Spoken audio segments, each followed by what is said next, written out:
Aberta?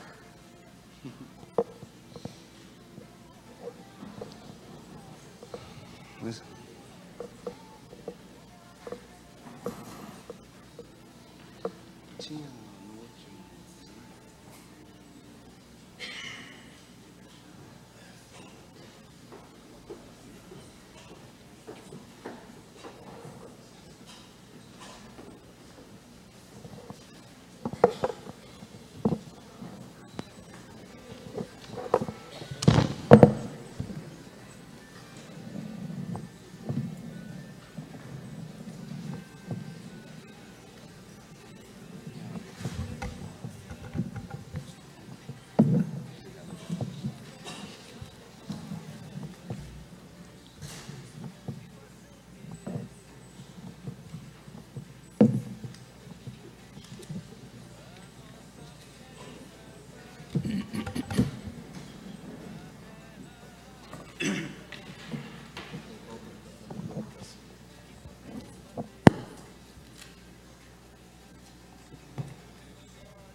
Meus amigos, vamos dar início, então, aos debates.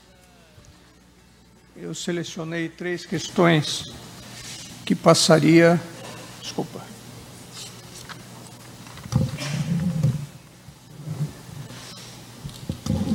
Três questões que passariam ao professor Lívio.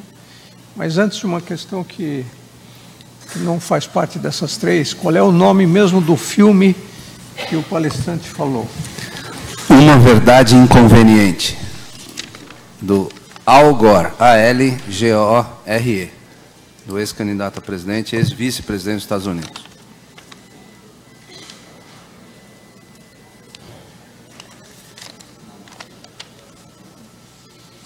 Tem alguém aqui que representa alguma escola?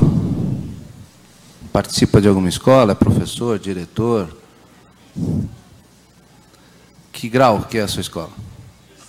Universidade. Essa, na minha opinião, é outra necessidade absoluta. Seja para jovens, seja para crianças, seja para universitários. Tenta, de algum jeito, obter esse filme e passar para os seus alunos. Eu passaria, então, a fazer as 3 perguntas. Qual é a sua opinião? Qual é a sua opinião sobre empresas que constroem programas de responsabilidade social visando apenas um prêmio futuro e não estando verdadeiramente preocupado com a sociedade? Para o senhor, isso é uma atividade ética? Uma acadêmica de direito que fez essa questão. Não, não é uma atitude ética. Na verdade, quando a gente olha, eu vou só fazer um pano de fundo, as empresas, para construir um relacionamento melhor com o seu cliente, cada vez mais, a gente falou aqui dessa questão de atender adequadamente ao seu cliente, cada vez mais a empresa precisa construir o que a gente chama vantagens competitivas.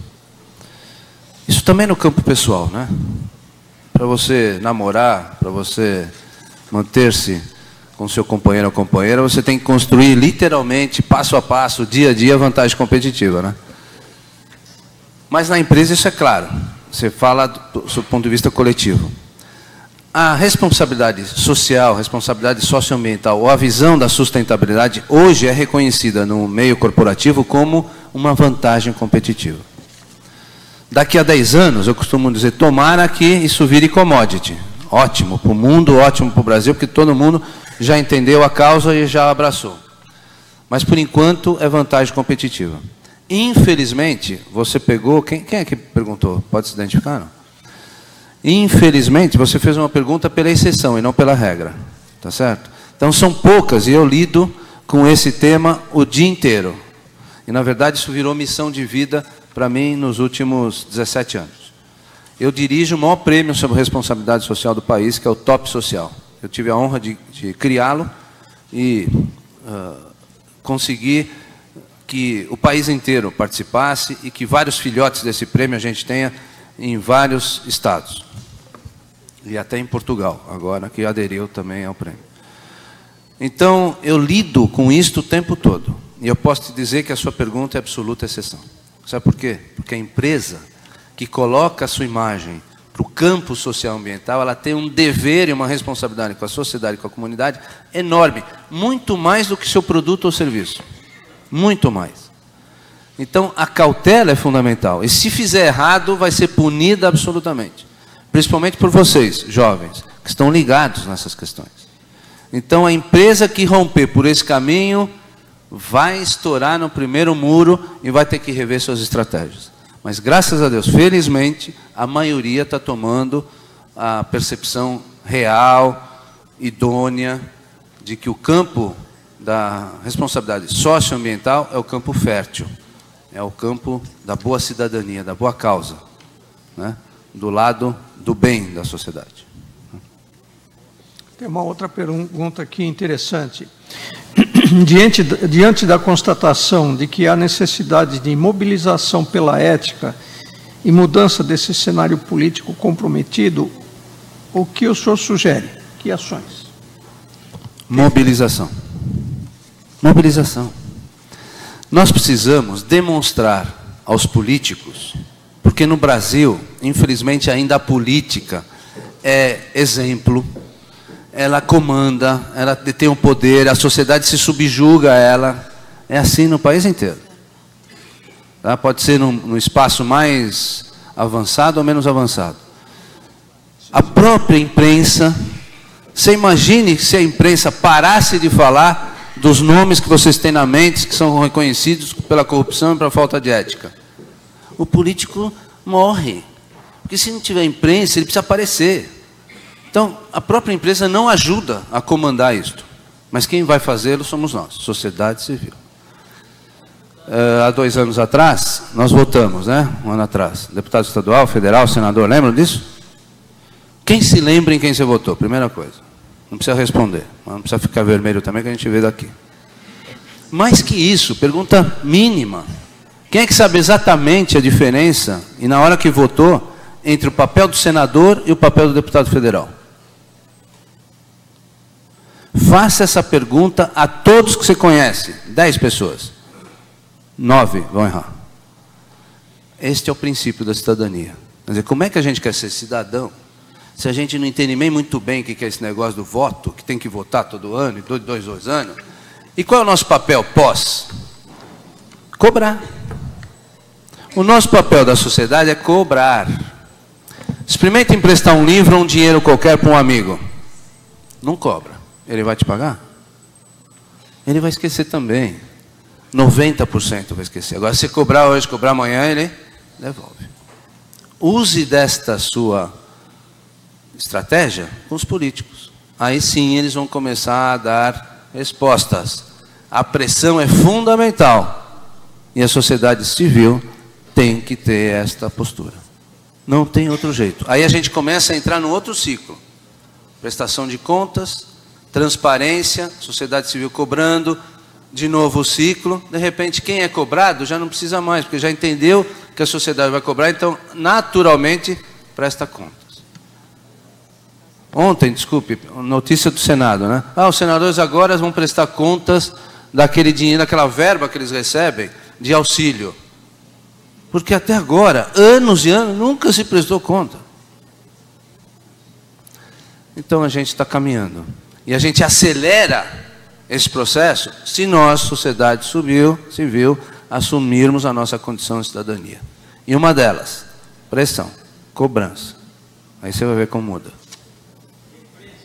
Imprensa, cada vez mais atenta. Porque, na verdade, a imprensa virou o quarto poder no Brasil. Enquanto a sociedade civil ficou um pouco afastada, inebriada, de tão indignada que está, esse que é o detalhe. A sociedade civil, de tão indignada, resolveu se ocultar. Não quer mais saber. Quantos amigos de vocês que não assistem mais o Jornal Nacional, que não querem saber do jornal, não querem mais saber. A irritação é de tal ordem que me afasto, por definição. E quem está alerta é a imprensa. Graças a Deus. Mas nós precisamos perseverar, porque se eles resolverem desencantarem-se também, haja Hugo Chávez no Brasil. Uhum. Professor Olívio, a última pergunta inclui aqui uma nova variável que eu gostaria de saber sua opinião. Diz o perguntador: o primeiro e o segundo setores falharam, e o terceiro setor está organizado? E aí ele pergunta, como entra o quarto setor, que ele define como crime, que já se apresenta muito mais organizado que os três anteriores, e isso vem a retroceder? Então, deixa eu colocar no campo uma resposta um pouquinho mais, para todo mundo poder entender e perceber. No ambiente macroeconômico, a gente diz que o primeiro setor se refere aos organismos públicos, recursos provenientes da ação pública, que são principalmente os impostos. Segundo setor, recursos advindos da ação da iniciativa privada. Terceiro setor, novos recursos que adentraram a sociedade e que vieram tanto do público quanto do privado, formando, a partir daí, as ONGs, as ditas organizações não governamentais, onde o nosso Rotary faz parte, os institutos, fundações, associações, né? As ONGs são a tradução desse movimento, dessa mobilização da sociedade sob o foco da participação. E isso não é desencanto, é um processo. A sociedade quer mais participar, porque ela se tornou muito mais consciente, muito mais exigente, com muito mais conhecimento, com muito mais senso crítico. Volta de novo ao passado, né? Lembra daquelas práticas que a gente tinha na nossa sociedade, do não senhor, sim senhor, todo mundo super subordinado a tudo, com pouca opinião. Hoje não, a sociedade cresce no conhecimento, fica mais crítica, portanto, emite opinião. E este é o empoderamento de qualquer sociedade. Sociedade cada vez mais avançando no conhecimento. Com isso, peraí, então nós vamos dialogar e eu vou, só um pouquinho. Esta percepção do terceiro setor, é claro, o mundo se transforma à base de um grande processo. Existe um organismo internacional cuja sigla é GEM, Global